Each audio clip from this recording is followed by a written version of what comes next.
Aloha guys, hopefully we're all getting fat, bushy, and having a good time in this lockdown, and hopefully we're all going to get back to work here soon before our dollars in our bank account vaporize to nothing as trillions of it are printed. But anyway, I said I would do this video for some of my friends that either have a silverback release, trying to learn a back tension shot, maybe struggling locally. There are quite a few of those, or if you don't have one yet, maybe kind of my perspective on this release and how it works. What I would first say is definitely go check out John Dudley and all his knock-on TV content. It's all free on YouTube. That's how I learned how to do all this, how to learn. And yeah, because I wasn't going to pay anything. There's no resources in Hawaii, really. So I'm doing this for folks, hopefully in Hawaii. But if you're elsewhere, maybe it'll be useful for you too. And just a different perspective, different perspective than the guy who made it. Sometimes maybe one guy telling you one thing, you may not understand everything. Maybe somebody else's experience might change the way you look at it, or might ring a bell or turn on a light bulb. So I can only teach my experience, my perspective. And mind you, learning a back tension shot or any type of other kind of thing in archery, it's so complex. There's a lot of moving parts. So mind you, this video is super general, even though it might be long. In the end, it's just super general still. And we can nitpick the little individual pieces along the way, because there's a lot to learn. So all I'm gonna say was I spent like a solid year. I hit all my other releases and I spent a solid year with this. I even kind of yo-yo dieted on my archery, got fat, learned bad habits, had to come back to this, back and forth, bounced around. It was a struggle, but I only learned it after fully committing to using one thing. And I use this for hunting, I use it for competition, I use it for everything. And I accepted my bad shots, learned from them. And yeah, I even made bad shots hunting with it, but that's just part of the learning process I can explain along the way. But anyway, how it works, and we talk about a back tension shot, is it works purely as it says, by back tension. Or it's made by Carter, really. It's actually a Carter Evolution. So if you can't find a knock-on silverback from his website, and I'd encourage that you support what John Dudley is doing, because he kind of put out the content for it. But if you still want to get something like this, the Carter Evolution is the exact same release, except it probably has 3 fingers instead of kind of this 2.5 configuration. But a back tension shot is pretty simple. It works by purely tension, by increasing resistance. And on the Carter website, it's called a resistance release. Well, anyway, basically you draw the bow back holding down this thumb safety here. See that thumb safety? So you draw the bow back, come into anchor, and as you get to anchor, you'll set up, get your pin on the target, get it aimed, and then you'll let off the safety. And all you do is, what I'm going to do is just increase tension, pull, pull, pull, pull, pull, pull apart till it fires. It's pretty simple. And then it kind of leads into the idea of people's back tension follow through, right? So as you're pulling, it will fire, and the hand will break away and come over the rear shoulder. Not to be confused with people who maybe punch a trigger and then kind of fake the follow through kind of thing. It's pretty funny, but it's what happens. You're just copying what you see, But to learn a back tension type shot, this is one of the best releases to do so. And if I was ruler of the world, or if I had an archery shop and I had to teach a beginner how to shoot bow, I wouldn't even give them an index finger release to go punching away or triggering shots. I would probably, if they were really serious about wanting to get better, or definitely want to learn good fundamentals, this will teach you good fundamentals and how to develop a back tension shot, how to build good structure, how to get away from aiming so much, and timing a shot, and all of those things. So my experience with this, and for the guys that are struggling with it, what I can say is, what it will teach you is you have to get totally comfortable with just leaving the pin on the target. Some guys say float. I don't, that didn't resonate well with me. How I learned this was I had to wrap my mind around using the build of tension to steady and aim the bow and also fire the ball. So as if I'm at full draw, I'll actually set the pin up on the target, look through the peep, everything all good. I have tension on the back wall, how I normally set up. I'll let off the safety, and the aiming and the shot is a process. It's not a put the pin and the peep together, and then once it's there, okay, boom, send it. And that's what some beginners have. They'll begin to yank on this out of the need to want to time the shot. Um, Timing a shot or being efficient in trying to shoot something is pretty it's like that's kind of more like shooting a rifle, and it's something that the human nature is kind of lazy, which I can explain later. But anyway, back to this. It's more of a, set everything on, put the pin on target, everything, and then as I let off the safety, I'm gonna build tension. But as you build tension, the bow steadies, keep building tension, and it fires on its own. So that's kind of the shot that I'm looking for. I'm not necessarily doing, oh, pins on the middle, needs to go now. Pin is kind of around the middle somewhere, moving around as I build tension. Hopefully it'll stop or steady up a little bit. Then as I keep building tension, boom, fires and opens. It's not an active triggering like, say for instance, like a thumb button. You can shoot a thumb button the same way, which is how I learned how to shoot a thumb button. I would say some guys just want to change to one of these because they see all the target guys using it and think it's gonna make you better, but it's really not. What they'll do is they'll just, like their index finger, but if they hadn't learned how to use the back tension, they'll just press it.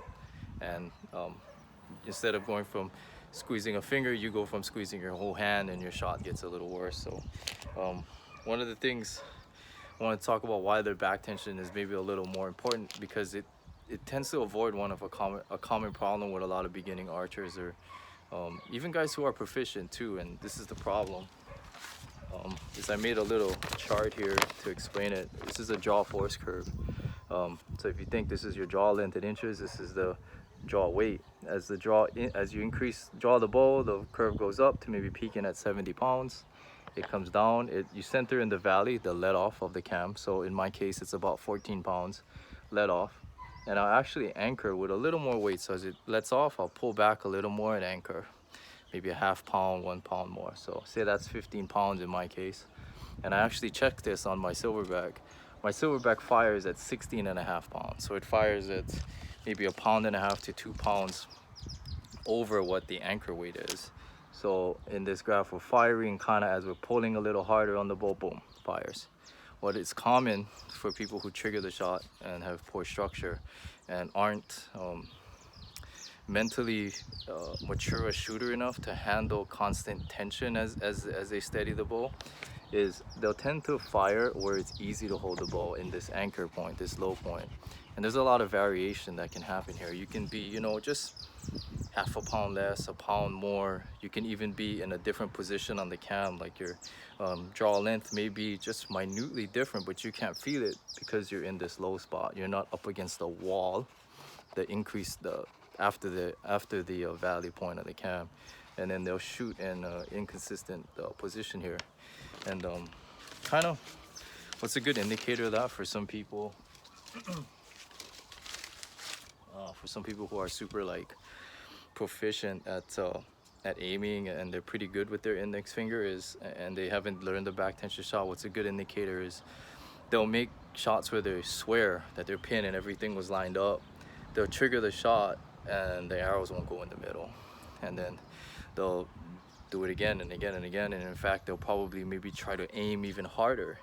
And in the process of aiming harder, what's actually happening is, in a lot of cases, is they're inconsistently up against the back of the bow, up against the cam. So sometimes a little softer, sometimes a little harder, sometimes losing tension, bow's creeping forward on them and they're firing. And you can aim the bow well, but the arrows aren't just gonna land in the middle when you do that. They're gonna be inconsistent because you're firing it inconsistently. So that's been my experience, and you might be one of those people. So that's kind of what I had to get over. But the other thing too is it teaches good structure. So when I talked about good structure, it'll teach you how to tolerate building pressure, like keep pulling on the bow as you aim. See, some people, the natural tendency is to think that you just kind of relax here and then the bow stops on its own. But the problem is it doesn't fire itself that way, right? You have to press a trigger, or you have to, in this case, pull on it. So when it's okay to, like I said, to trigger or punch a shot. Some people discourage that, but if you're actually really good at maintaining tension and you always pull on the bow and you never lose tension, and all you do is you press the trigger, which some even high-level archers do, you'll be just fine doing that. But if you don't maintain tension, you don't keep pulling, or you kind of relax and then you press the trigger, what you'll see is these people, it's be indicative of a shot that doesn't break away. It'll be a shot that when they fire, the release doesn't move because they're not actively pulling on it, and you'll get inconsistencies on how it fires. So it's a pretty good indicator. And then you can be fooled too, like they'll have the fire, I'm going slow, and then the follow through. So be careful of that. Going back to this, it's really difficult to learn. I'm not going to say it's easy. If you have bad habits of not being able to keep the pin on the target, you get anxiety doing that. So you've burned in triggering the shot, like wanting to, okay, it's in the middle, yank it, wanting to time it. You're not going to be proficient with this. So how this works is it's going to teach you how to slow down, settle up everything, put it in the middle, get off to safety, increase tension, leave it in the middle, just keep it in the middle, increase tension, and it fires when it fires. And being totally cool with that. Might not even be on the target, but as long as you can continue to build tension and fire over time, as long as you figure out the structure and all that, which, like I said, a lot of stuff, you'll get better and better, and you'll be able to figure out how to use pressure to aim and also execute the release at the same time. So that's pretty much how it works. Like I said, it's got no trigger, so you can't just press it and time it. Trying to get away from timing it. I spoke a little bit earlier about being efficient. Yeah, I think the human mind is lazy. It kind of like how some people read a sentence and they don't read every word in a sentence. They kind of look over it real fast and they think they got the meaning. But if you read every word, maybe the real meaning was different. And that's just the mind filling in the blanks, wanting to get to the end faster. That's what triggering ultimately sometimes can lead to, is you may just want to end up timing and triggering, and you forget to keep tension on the bow. You forget to keep pulling back. So you're gonna get all these inconsistencies. It's just getting lazy. And yeah, I mean, it happens so quick. The mind is so fast that you can't even tell.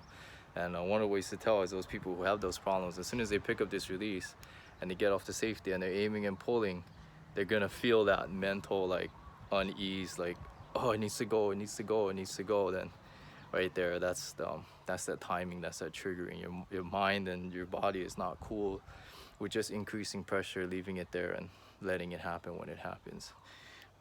So that's pretty much the gist of it, really quick. I guess I can shoot a shot real quick. All I have is a target like super close right here, so I would advise for like my friends doing it, stick with it for a year or more.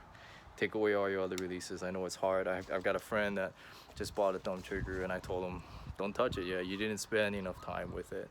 A year, maybe even 2 years, you know, if you want to get really good. But if you're good and you're happy with your level of accuracy, no, don't listen to any of this. Just the hell with it, right? Just keep doing what you're doing. But if you want to get better, this may be for you. So just to demonstrate real quick, I'm just going to draw back, put it on the target. Right, we're just aiming right there. Then I'm going to let off the safety and pull till it fires. And be totally cool with that. You can even film yourself like I did here in slow motion. For some people, as they pull and the bow fires, you might see a little wince or a little unease. That's just an indicator that you have some anticipation. You need to get over that and just keep working with it. But that's all I got now. We can do a little more later. Hopefully that helps. Aloha guys. Bye.